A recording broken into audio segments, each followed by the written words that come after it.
Hello বন্ধুরা, আর কে কিচেনে আপনাদের সকলকে ওয়েলকাম জানাচ্ছি।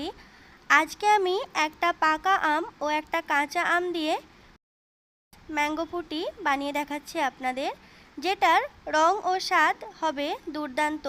যেরকম আমরা দোকান থেকে কিনে আনি তার থেকে কম হবে না। তো চলুন দেখে নেওয়া যাক আজকের আমার ভিডিও।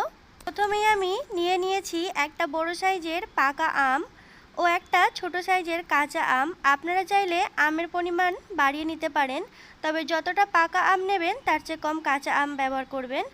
এখন আমি এগুলোকে ছিলে ছোট টুকরো করে কেটে নেব। টুকরো করে কেটে নেওয়া হয়ে গেছে দুটো আমকেই।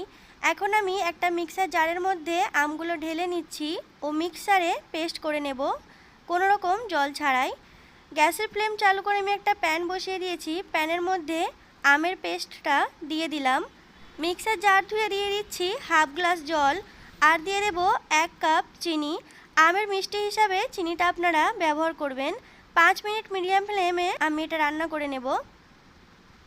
5 মিনিট পর গ্যাসের ফ্লেম বন্ধ করে দিচ্ছি, আর একটা ছাঁকনির সাহায্যে আমি এটা ছেঁকে নেব। ছেঁকে নেওয়া হয়ে গেছে, আর দেখুন এখন এই মিশ্রণটা অনেকটা ঘন, তাই আমি এর মধ্যে দিয়ে দেব 2 গ্লাস ঠান্ডা জল। একটা চামচ দিয়ে মিশিয়ে নিচ্ছি। আপনারা দেখেই বুঝতে পারছেন ফ্রুটির কালার ও ঘনত্বটা একদম পারফেক্ট এসেছে। দেখুন কত সুন্দরভাবে বাড়িতেই ম্যাঙ্গো ফ্রুটি বানিয়ে নেওয়া হয়ে গেল। এখন আমি ফ্রিজের মধ্যে রেখে এটা ঠান্ডা করে নেব।